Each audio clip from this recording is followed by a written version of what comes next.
únicamente de los que estamos aquí, estaba solo la hermana, ¿cierto? Y el profe Weber, ustedes no estaban, pues vamos a hacerles un pequeño resumen de lo que vimos anoche, y continuamos con lo que bien, esto. Nos tocó el pequeñito, no salió el grande. Bueno, lo dejó anoche. Pues, vamos. Ya no está el grande, pero bueno. No importa lo que. Sí, pues ahí está Alejandro, ahí está el botoncito, pero no encuentro aquí cómo agrandarlo. ¿Será con el botón de búsqueda? ¿Puede ser un botón de búsqueda? Vea, amor, te hablando mientras Alejandro. Bueno, ven. Mira, usa una lupa ahí, porque ahí dice la lupa de la primera. Bien, lo que nosotros estamos intentando transmitir es una idea acerca de por qué necesitamos fe para desarrollar el aprendizaje de los niños. ¿Por qué necesitamos fe? Anoche decíamos porque es que las ideas que Dios nos da son completamente contrarias a lo que el mundo está practicando hoy en día en lo que es la educación. Es completamente diferente. Dios dice una cosa y el mundo está haciendo otra completamente diferente. Lo triste, digamos, o no sé cómo decirle, es que nosotros nos estamos dejando arrastrar por lo que el mundo dice, ¿sí?, acerca de educación. Y empezamos viendo un versículo donde nos habla de nuestro mayor ejemplo, que es Jesús, de cómo Él se desarrolló en cuántos aspectos. Entonces hay un versículo que dice que Jesús se desarrolló en ¿qué? En sabiduría, o sea, en la parte mental. Gracias. Antes hay otra cosa, en estatura, o sea, en el aspecto físico, mental, físico, en gracia para con Dios, espiritual y en gracia para con los hombres, o sea, en el aspecto social. Ayer vimos el aspecto mental y el aspecto físico. Mi esposa expuso el aspecto físico, entonces ella les va a hacer un resumencito de lo que dijo ayer, ¿cierto? Así rápido y después yo les digo un poquito lo que vimos del aspecto mental. Bueno, ayer dejamos una tarea y pues para todos. Esa tarea es leer el capítulo 5 de Consejos sobre Alimentación. Como es el aspecto, el desarrollo físico del niño, del ser humano. Ahí está, ese capítulo trata solamente sobre la digestión. En realidad nosotros pues tenemos una luz demasiado grande. Lo que está descrito y escrito en este capítulo lo ha comprobado ya la medicina y la ciencia. Entonces leamos ese porque, o sea, leamos todo el libro, Consejos sobre Alimentación. Pero si quieren, empiecen por leer el capítulo 5, que es muy específico sobre el tema de la digestión. El Señor nos manda a que debemos conocer la fisiología y enseñarla, compartirla con los estudiantes de la escuela sabática, de los niños, los jóvenes, los adultos. Entonces, esa tarea. También hablamos pues de, ayer no les dije algo, por ejemplo, que hoy día el 49% de la población mundial sufre de obesidad. Ustedes sí sabían eso, 49%, la mitad de la población mundial sufre de obesidad. Entonces, nosotros somos los llamados para ayudar porque ustedes saben que la obesidad se convierte en una enfermedad, ¿sí?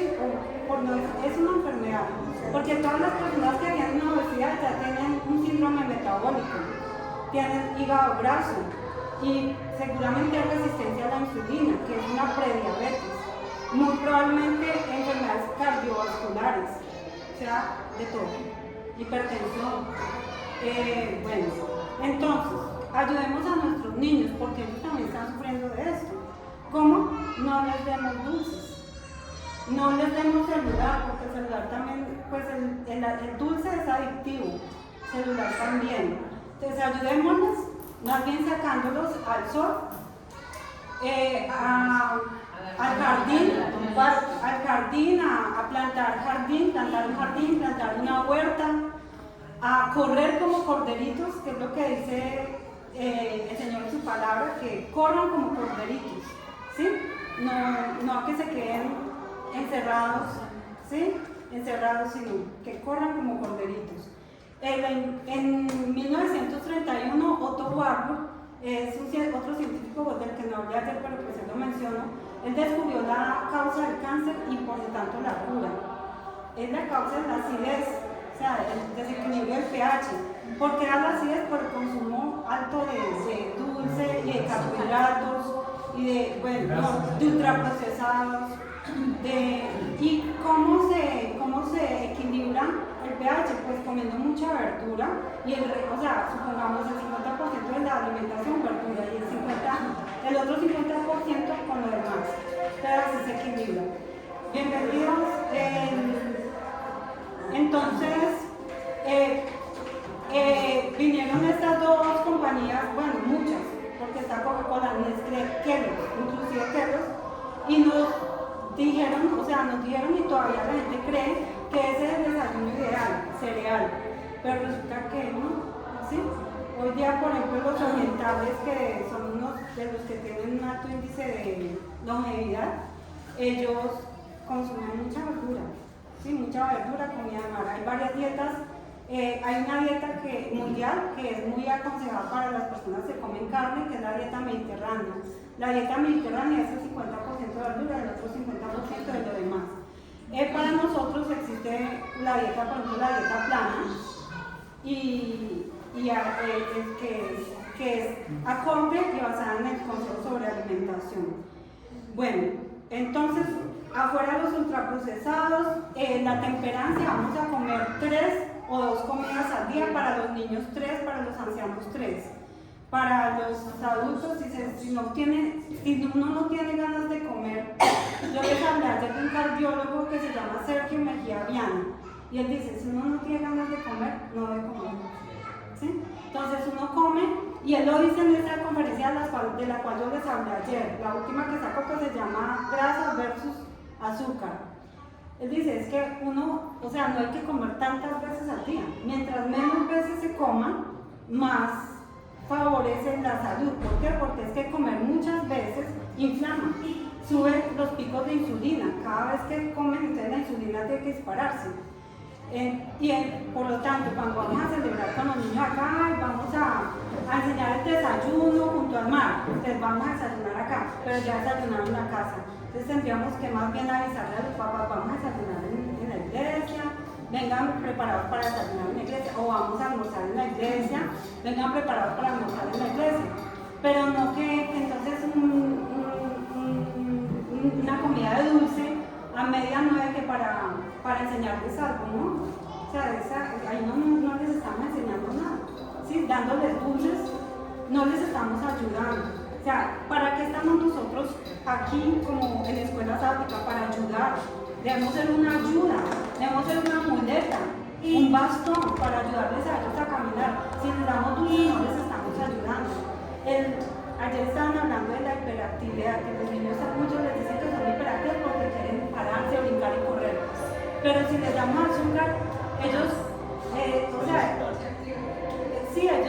ya no se sienten con ganas de correr, sino que se sienten ansiosos, depresivos, desesperados, quieren más dulce al ratico, a las 3 horas. O sea, porque el dulce pide más dulce, porque el dulce es adictivo. No solo para ellos, todos estamos adictos al dulce. Yo creo que de una u otra manera hemos sido adictos al dulce o somos. Entonces, ayudémonos.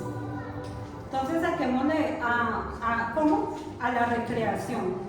Recrearlos al jardín, ya les dije, a la huerta, a correr, a los clubes, a hacer ejercicios. Bueno, eso es lo que les dije ayer. La otra parte de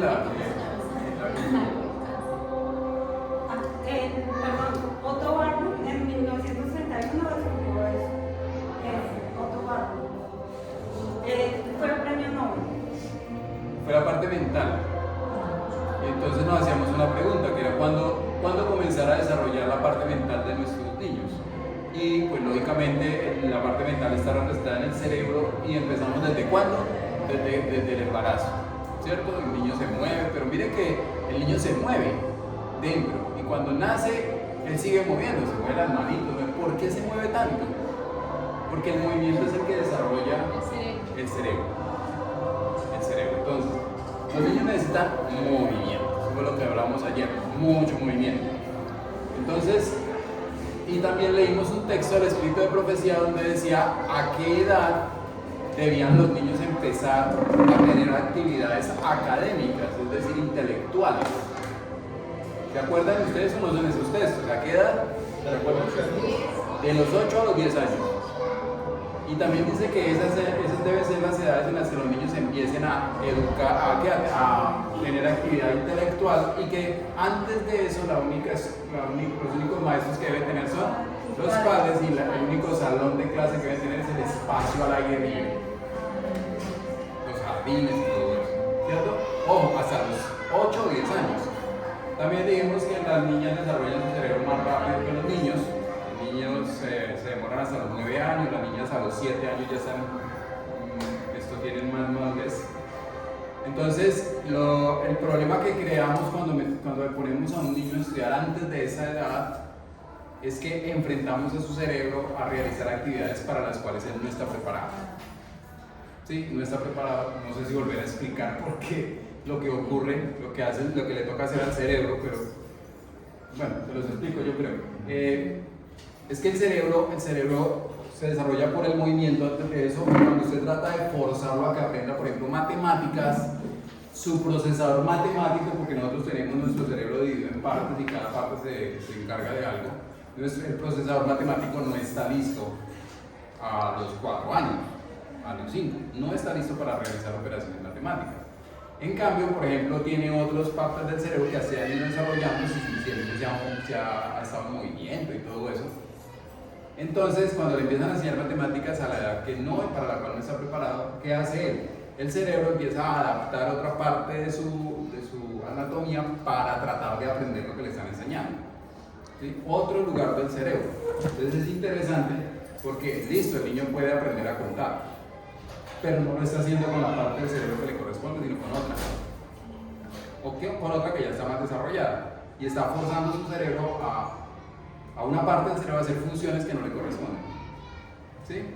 Y sí puede aprender a contar y otro tipo de cosas, pero cuando necesite esa parte del cerebro o cuando su parte de matemática esté lista y le estén enseñando matemáticas, no va a querer usar esa, sino va a seguir usando la otra, porque ya tiene la hábito de usar eso, ¿no? Y entonces esa que servía para otra cosa, la está usando en lo que no debe. Y esa que la necesitaba para la matemática la tiene, no la va a usar, porque usar la otra. Entonces le estamos haciendo mucho daño al cerebro de los niños. Al cerebro de los niños por no esperar a que se desarrollen hasta la capacidad, hasta la edad que deben tener.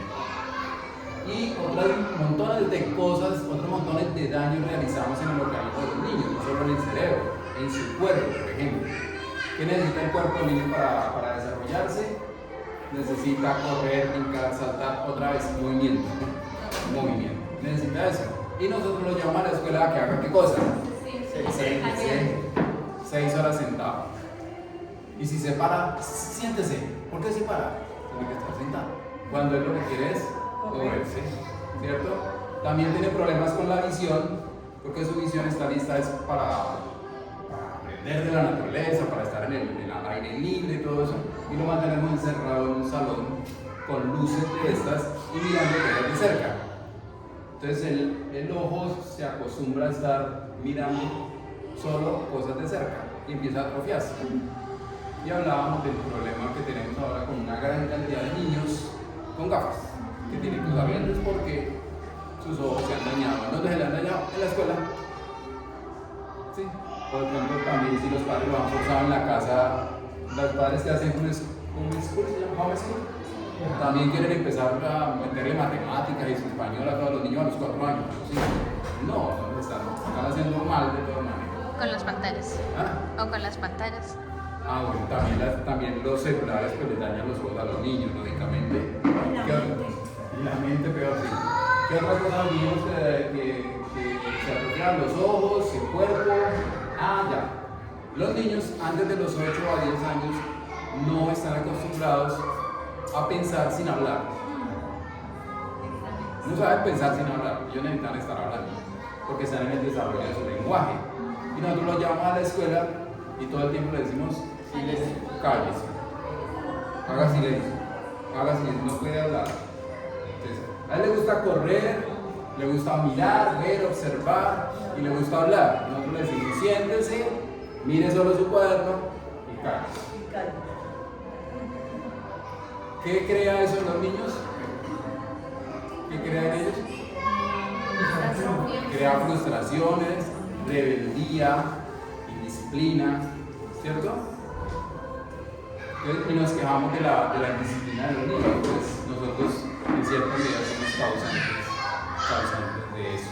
Y finalmente. Perdona, una parte importante que una de mis nietas pequeñitas, ellas vivían en Arauca, y pequeñitas las mandaron a la escuela. Y en los actos cívicos la menor no hace sino solo hablar con las otras compañeras. Entonces la maestra pues se enojaba. Y mi nieta le dijo, profesora, usted no fue niña nunca. No, nunca fue niña. Y dos, le dijo, es que yo hablo porque para mí eso es supremamente aburridor. Entonces yo no le encuentro ninguna gracia a eso. Y entonces la maestra dijo, pues claro. Por eso es que te ponen a izar bandera de los de primerito hasta 11. Imagínense. Y parados ahí una hora.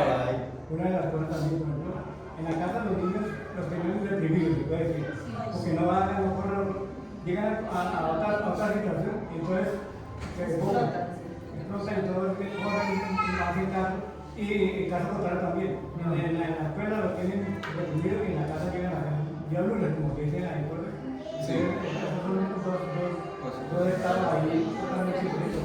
Entonces uno, vea que se necesita fe para nosotros tener, por ejemplo, nuestros niños, como una pareja tiene un niño, tenerlo en su casa hasta los 10 años, la cantidad de presiones que se tienen, ¿no?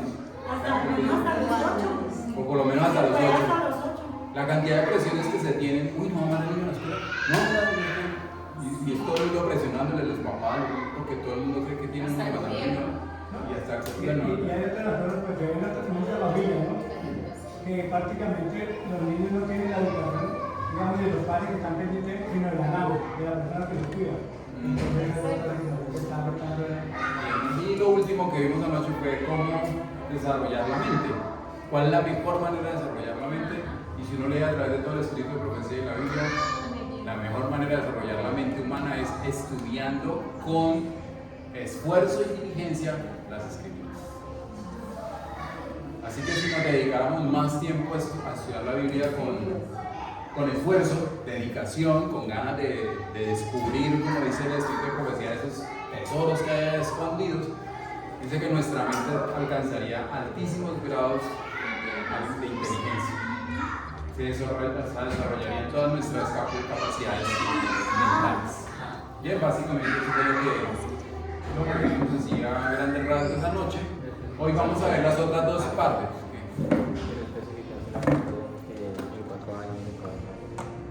Ya, Alejandro quiere que repita la parte que dice que si un niño empieza a estudiar a los 12 años, por ejemplo, a los 12 años que ya su capacidad mental, su cerebro está ya listo en todos los campos que tiene, en todas las partes, está listo para empezar a aprender lo que sea, lo que le pongan.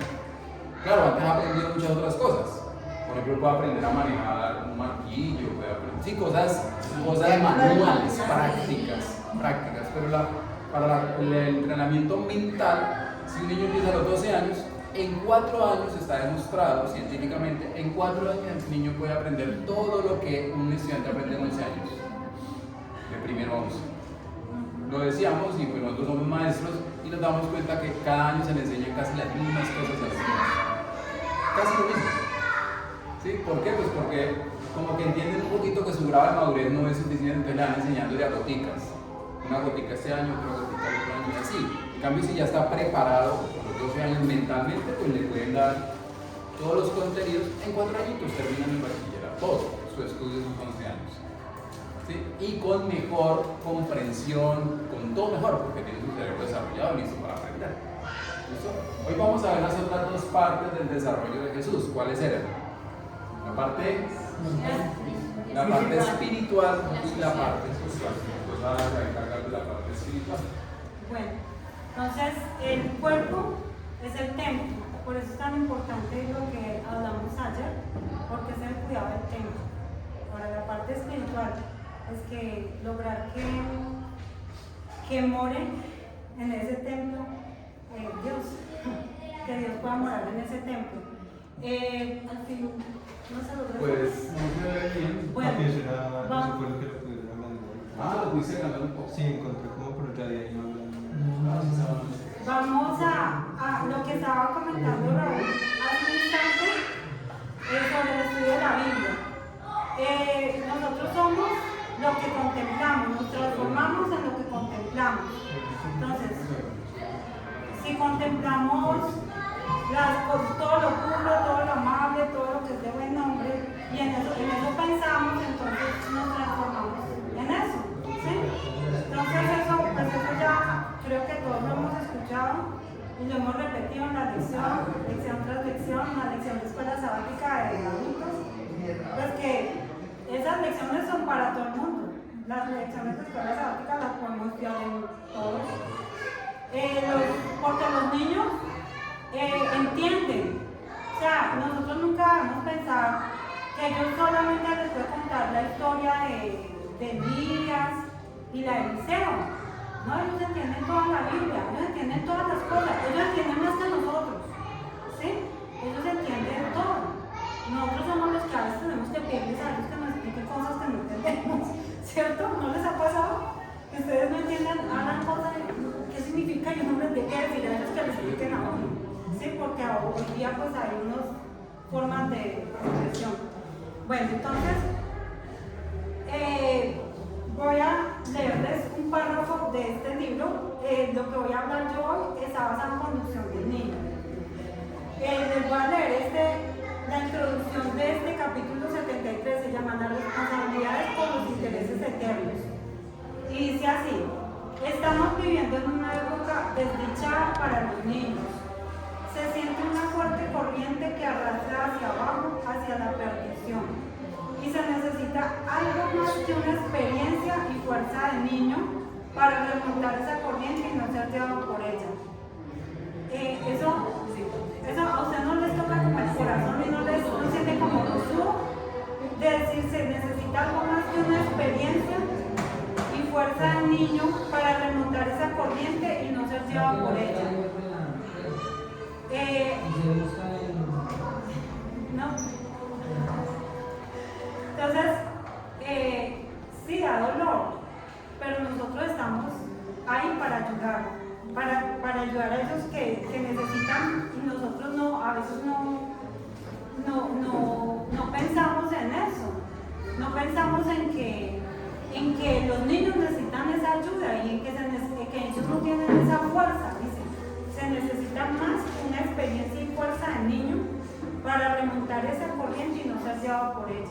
Entonces, ¿qué dice acá para iniciando? Que estamos viviendo una época desdichada para ellos. ¿Sí? Los celulares.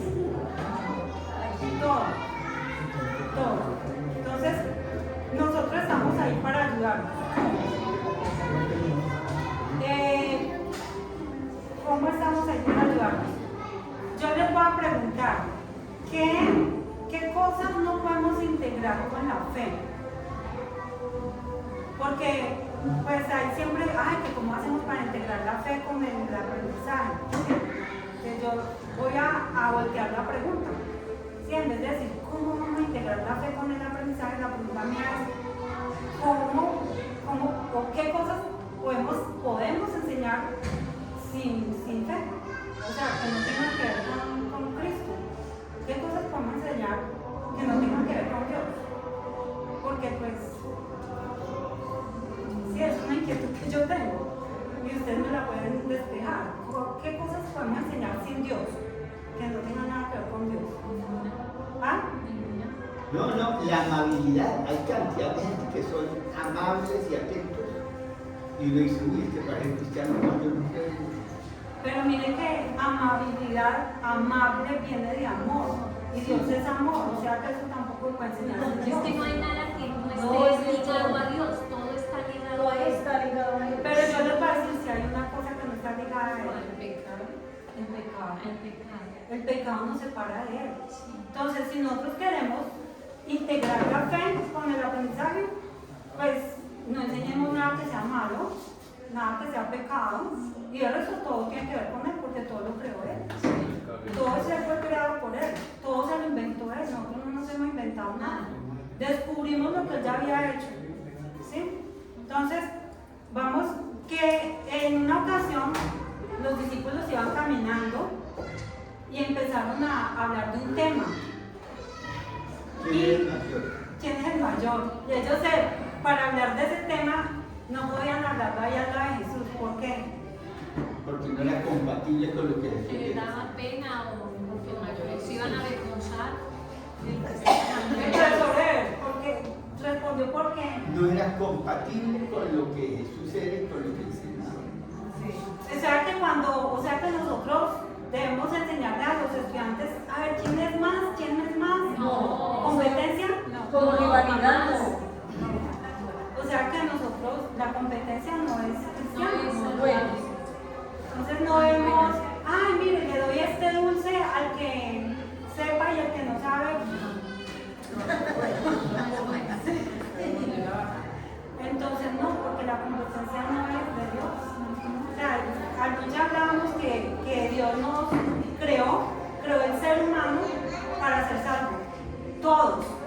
No el que primero llegara, no el que primero llegara, sino para que todos fuéramos restaurados cada día y que pudiéramos llegar a ser salvos. Entonces la competencia no va con Dios. Por lo tanto, resulta que cuando se terminó la reforma, cuando estaban en la época de la reforma, ya después de un tiempo, la Iglesia Católica creó la Contrarreforma. Para crear la Contrarreforma, creó la Compañía de Jesús. Para crear la Compañía de Jesús, ¿qué crearon ellos? La educación. Una reforma en la educación. Y en esa reforma educativa, ¿qué iba ahí? La competencia.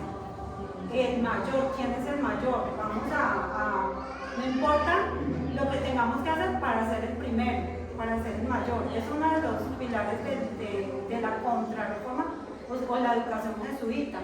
Entonces nosotros no debemos permitir que los principios de la falsa educación nos permeen en la escuela sabática. No debemos practicar eso. Entonces, y en los hogares? ¿Qué es lo que hacemos nosotros que es inspirado por la Compañía de Jesús o por la falsa educación? Pues la exaltación del yo. Sí, nosotros desde cuando está chiquito el niño, está pequeñito y entonces, ¡oh! Mira, y entonces si el niño dijo una grosería, nosotros de una vez, y si el niño hizo algo mal hecho, o sea, algo que más cuando si fuera grande sería una vergüenza, ¡ay, tan chistoso! Miren lo que hizo un niño. Y lo ponemos como el centro de atracción. Y entonces empezamos a elevarse el yo. Le celebramos las cosas malas que diga, las groserías, el maltrato, el que, ay, mire, parece un genio. Mire, es que mi hijo es un genio. Repitió todas las capitales o todos los números, organizó así. Bueno, nosotros siempre queremos que nuestro hijo aparezca como un genio, ¿cierto? Un niño pequeñito. Por eso lo que hablábamos ayer. Ayer pues, con Raúl hablábamos que los padres hoy día a los 4 años ellos quieren que sus niños lleguen a la casa contando, bueno, recitando un montón de contenidos. ¿Por qué? Porque cada padre quiere que su hijo sea un genio, pero ¿por qué? Y detrás de eso está la Compañía de Jesús y la falsa educación que nos ha engañado a nosotros, ha engañado a todo el mundo occidental y bueno, al oriental también, con esa idea de quién es el mayor, de que mi hijo es el mayor, es el más inteligente, es el genio, es el que mejor hace esto o aquello. Entonces nosotros no debemos hacer eso, sino que debemos enseñar a los niños otra cosa. Debemos enseñar que este mundo no es un campo de desfile, sino una ¿qué? Escuela de preparación para eso. Dice una batalla. En este libro, Condición del Niño, dice, enseñémosle que este mundo no es un campo de desfile, sino una batalla. Y eso es una batalla. O sea, fíjense ustedes hoy día todo lo que está pasando, todo lo que está sucediendo y lo que vivimos quizás en nuestras vidas. O sea, si nosotros decimos, ay no, en nuestra época todo era más fácil, pero igual el diablo también se la jugó por usted cuando era pequeño, ¿sí? Y cuando era adolescente también, y cuando era joven también.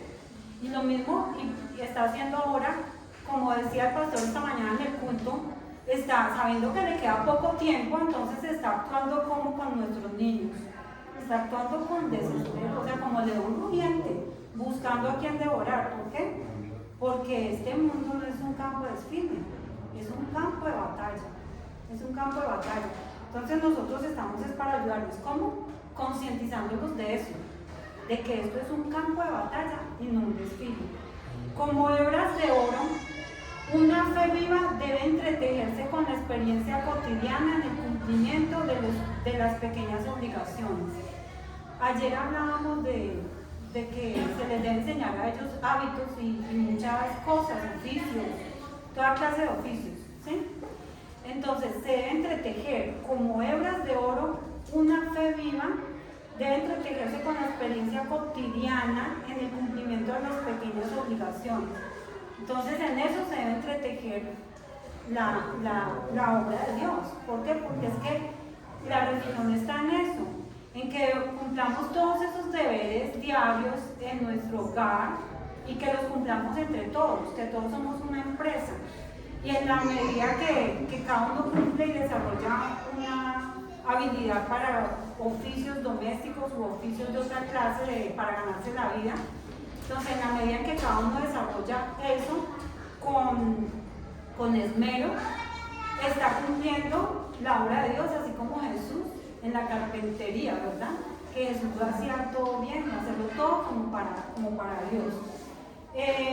Bueno, vamos al final. Bueno, ya vamos bien. La única esperanza para los niños es enseñarles el dominio propio y no la condescendencia. Enseñarles el dominio propio y no la condescendencia. O sea que cuando nosotros tenemos nuestros niños pequeñitos, antes de los 2 años nos da como empezar a ir a corregirlos. ¿A ustedes les ha pasado eso? A mí me pasó. Sí, que la niña pequeñita y yo, y como que no haya uno como corregirlos. Pero resulta que los niños, dice conducción del niño, que antes de 1 año de edad, o sea, cuando están en qué? Antes de 1 año de edad, entienden lo que se habla de ellos. ¿Ustedes sabían eso? Sí lo sabían. Yo, la verdad, miren, yo me leí este libro, pues se olvidé darle las gracias cuando Raúl empezó, darle las gracias pues a toda la gente de esta ciudad, a todas las personas de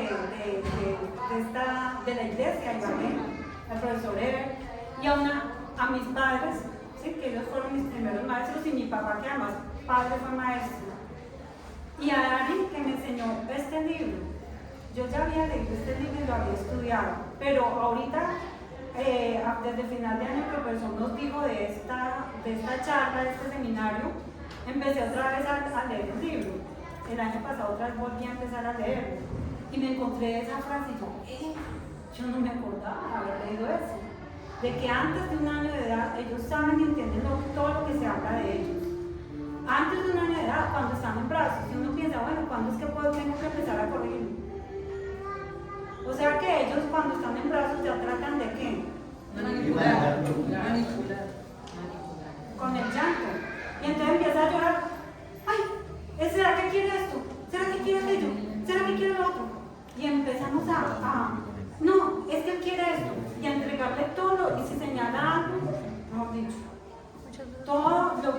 lo que él pida para que no llore, ¿cierto? Y llegan los niños y así, y si los criamos así, llegan a la adolescencia, dice también este libro, llegan 12 o 16 años y ellos son los que mandan en la casa, y si no se hace lo que ellos dicen, entonces se sienten defraudados o van y se tratan de suicidar o algo así. Y fuera de eso, salen a la sociedad, o sea, salen del hogar, y si la gente afuera no hace lo que ellos dicen, entonces ¿cómo se sienten? Se sienten frustrados, deprimidos. ¿Por qué? Porque afuera la gente no hizo lo que ellos querían y ellos estaban acostumbrados. Si desde pequeñitos los acostumbramos a que es lo que ellos digan, pues se ponen agresivos. Entonces cuando llegan a la juventud, llegan a las relaciones, por ejemplo, amorosas, de noviazgo y todo eso, entonces, y de trabajo, entonces todo es una frustración. Y por eso en los colegios ya es prohibido, o sea, hasta la psicología y la educación pues del Estado ya prohíbe decirles algo, porque si se les dice algo pronto se frustran o se traumatizan, y entonces el maestro ya tiene que ir a quién sabe, a dónde, a la cárcel, a la Secretaría de Educación a arreglar el problema. Sí, el problema del niño, porque los padres siempre les fue lo que los niños quisieron. Entonces, ¿qué hay que enseñarles? No la condescendencia, sino el dominio propio. Enseñarles el dominio propio es que no es lo que ellos quieran, ¿sí? Sino que ellos se tienen que adaptar a lo que se necesita hacer hecho. También a que adaptarse a que en un hogar hay muchas cosas que deben ser hechas y nada es demasiado bajo para ellos. Ellos dirán, ay no, pero yo no soy el que tengo que hacer eso. Y eso que lo haga otro. No, todo lo contrario. Debemos enseñarles a los niños jóvenes, enseñarles a ese espíritu de abnegación y de servicio, o sea, que ellos estén listos para hacer lo que se necesita, que no, mire, la loza está sucia, ¿quién la va a lavar? Se quedan de pronto aplazados, no. ¿Qué hizo Jesús con los discípulos? Mire, todos estamos esperando a ver quién nos va a lavar los pies. Entonces, ¿qué hizo Jesús? Entonces, en la casa, en el hogar, debemos enseñar que todos podemos lavar los pies, que todos podemos lavar la loza, el trapero, etc. Bueno, es pecado. Vamos en la tercera. La tercera diapositiva. Sí, la siguiente. Es pecado hablar con impaciencia o sentir ira, ¿sí? Para resumirles un montón de párrafos que hay en este libro. Eso es pecado. Entonces, esto es algo, yo creo que esto es algo muy complejo, muy complicado para todos, para unos más que otros, ¿verdad? Porque ¿cómo enseñamos nosotros el Evangelio a los niños y a los estudiantes? Eso para mí es supremamente, o fue, o ha sido todavía supremamente difícil no impacientarme, ¿sí? Porque llega un momento en que uno se impacienta. Pero si yo me impaciento, o sea, si nosotros como maestros nos impacientamos, como padres, entonces, ¿qué estamos haciendo? ¿Cómo podemos enseñar e integrar la fe en el aprendizaje? Respondan ustedes eso. ¿Cómo podemos, así en ese caso, enseñar la fe con impaciencia? Con paciencia. ¿Y cómo podemos lograr tener paciencia? Con la ayuda de Dios. ¿Y cómo podemos recibir esa ayuda de Dios? La de la oración. Más que toda la oración, porque lo que uno le pide al Señor es uno con paz. Y si nosotros somos impacientes, Él nos va a ayudar a ser como pacientes. Entonces pensemos que, o sea, piensen en la última vez que ustedes se impacientaron. O sea, hay cosas que ustedes se aguantan, y se aguantan, y se aguantan, y se aguantan. Pero ¿qué es lo que ustedes no se aguantan? Piénsenlo, no lo respondan, solamente piensen. Entonces, ¿cómo podemos enseñar la fe? Con paciencia. sea, con paciencia, no confundamos la paciencia con la indulgencia o con la... O sea, como aplaudir todo, ¿no? Porque tampoco es así. Sí, Es que la impaciencia es falta de fe. Complacientes. con la complacencia. Porque Jesús, dense cuenta que Jesús no se impacientó, nunca. Si él se hubiera impacientado, hubiera perdido lo que estaba tratando de hacer, mostrar que uno podía vivir sin impacientarse. A eso vino él. Y sin embargo les digo a los fariseos, les digo, hipócritas, pero ¿cómo se los digo? Con amor. Seguramente, porque él nunca trató a nadie con impaciencia. Les dice, ¿hasta cuándo? Y él dijo, es que, ay, generación adúltera, ¿hasta cuándo se debe soportaron? Pero ¿cómo lo habrá dicho? Porque él nunca se impacientó. Generación adúltera, ¿hasta cuándo os habré de soportaros? Entonces, ¿cómo lo dijo Jesús? Entonces, ¿cómo podemos nosotros decirle algo así a una persona sin impaciencia y con dignidad? Porque dice Jesús tenía la dignidad de un rey, pero siempre una persona misericordiosa, hasta tal punto que fue capaz de dar su vida en una cruz y dejarse matar y decir, Señor, perdónalos porque no saben lo que hacen. ¿Sí? Entonces, ¿qué necesitamos? Mirar a Jesús, ¿cierto? Mirar a Jesús para saber, bueno, ¿cómo vamos a enseñar esto? ¿Cómo es esto? Porque si nosotros no miramos a Jesús, no podemos entender cómo Él es capaz de decir esto, pero al mismo tiempo, amor. ¿Cómo es capaz de decirles generación adúltera hasta cuando sabré soportarlos, pero al mismo tiempo dejarse clavar las manos y los pies en un madero? Bueno, ahí vemos también entonces ya debemos guiar con amor, no por la fuerza, sino con amor, o como decía, y dice la palabra, dice, con mano de hierro, con guante de seda. ¿Sí? Ahí está la imagen de Abraham con Isaac. Siempre con esa imagen, pues yo había pensado que uno aprende es la obediencia de Isaac, ¿verdad?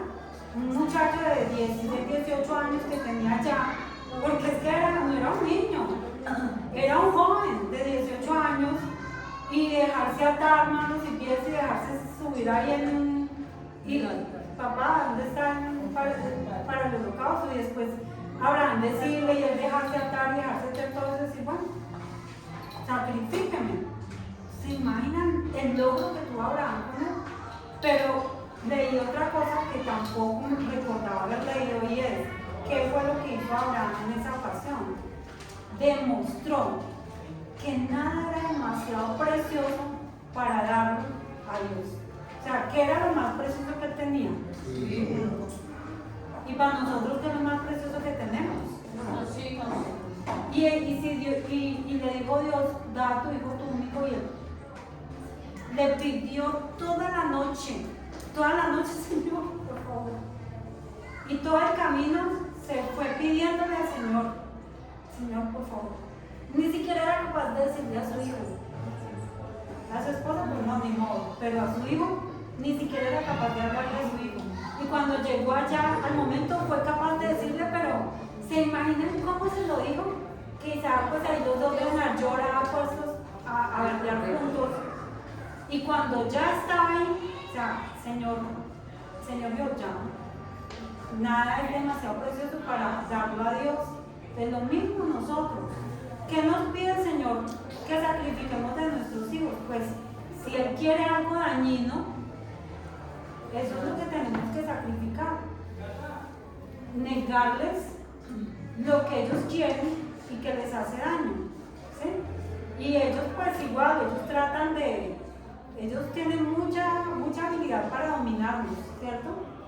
Tienen mucha habilidad para dominarnos, pero pues pidámosle al Señor que nos dé esa fuerza para, así como Abraham, hacer lo que Dios dice.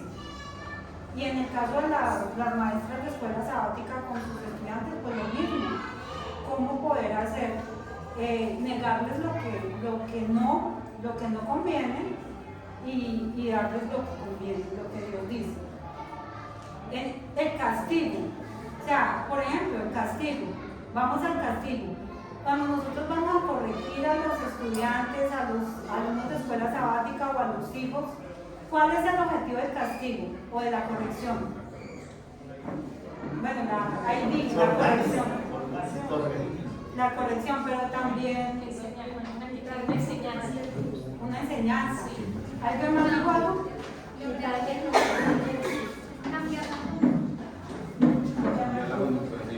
Cambiar la conducta, el arrepentimiento.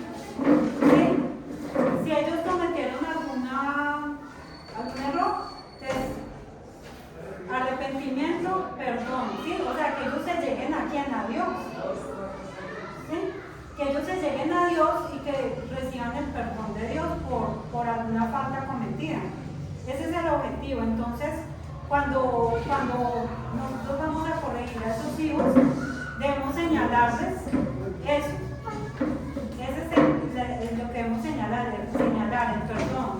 No señalarles que ellos se merecen 40 látigos o 40 flexiones de pecho, ¿sí? Sino señalarles el perdón, ¿sí? El perdón y las consecuencias. O sea, que muchas veces hay consecuencias por lo que ellos hicieron, ¿sí? Si ellos quebraron algo o si ellos hicieron un daño, pues me imagino que hay consecuencias y Dios le dará sabiduría a cada uno para que fije cuáles son esas consecuencias y si Dios perdona y si no es necesario que cumplan un castigo o si es necesario. Pero el objetivo debe ser ese cambio, ese arrepentimiento, esa corrección. El Evangelio no es una teoría, sino que es poder de Dios para salvación. Por eso siempre debemos tener eso claro, que el Evangelio es poder, no es una teoría. La edificación del carácter. Bueno, la edificación del carácter es la obra más importante y el verdadero cimiento es la ley de Dios. ¿No le dejamos, por favor? La edificación del carácter es la más importante y el verdadero cimiento es la ley de Dios. Amarás al Señor tu Dios con todo tu corazón y con tu ánimo. Entonces, ese es el cimiento de la verdadera educación. Y lo que debemos educar, o sea, siempre pensemos eso, no es echar contenidos en una bolsa o en un cerebro, sino la edificación de un carácter. ¿Y qué es la edificación de un carácter? El carácter está compuesto por dos cosas. El carácter, vamos a la que sigue. El carácter no se forma por casualidad, sino por la repetición de actos, por hábitos. Entonces no es con contenidos, no es contenidos que aprendan tantas y tantas cosas, no. Es la repetición de hábitos. Hay dos cosas que tienen carácter y es la voluntad y el dominio propio. Entonces, para el dominio propio tenemos la fuerza de voluntad y la verdadera fuerza de voluntad es la clave para vencer todo. La verdadera fuerza de voluntad es ese poder de elección que Dios nos da a cada ser humano, a cada niño, a cada joven. ¿Y cómo podemos ejercer esa voluntad? Diciendo, bueno, yo decido esto y Dios ayúdame a hacerlo. Entonces, si la voluntad de ese niño o ese adulto es voy a cambiar el hábito de consumir azúcar o de consumir dulces o de estar todo el día pegado con el celular.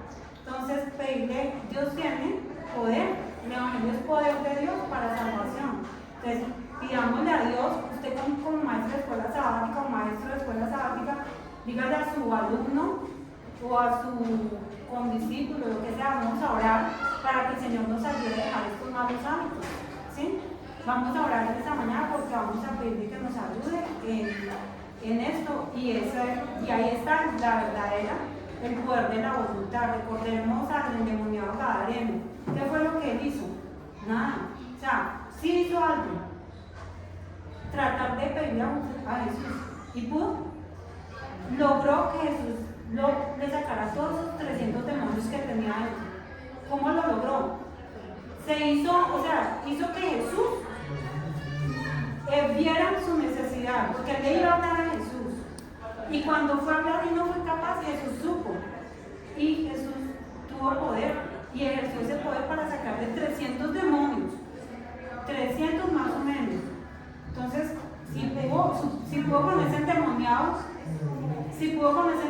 hermanos, ¿con quién no podrá? ¿Cuál es el error que podemos cometer? O sea, ¿cómo se arruina el carácter? ¿Cómo se arruina el carácter? ¿Cómo se arruina el carácter? Alejándose de Dios. Con la contemplación, permitiendo que ellos acarician, Lo malo. permitiendo que acaricien un mal hábito. Entonces, acariciar un mal hábito es como acariciar una serpiente. ¿Qué fue lo que hizo Elí?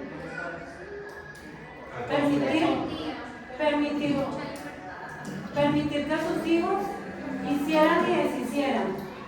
Y cuando vino y el profeta le dijo, él dijo, pues, y cuando le habló a Samuel, él dijo, bueno, Dios haga lo que él quiera.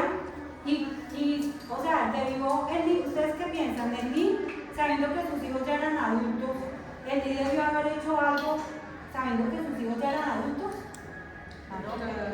Claro. Sí, porque son los hijos. Son los hijos y eran adultos. Todo tiempo. En todo tiempo se llaman los hijos. O sea, ¿por qué en la Biblia nos cuenta esa historia que varias veces lo reprendió siendo sus hijos adultos y finalmente ya les da la muerte? O sea, ¿por qué Dios les dio más plazo a Elí? Si Elí no hubiera tenido plazo de hablarle a sus hijos, lo hubiera muerto de una vez. Elí hubiera dicho, bueno, los castigo por esto y ya.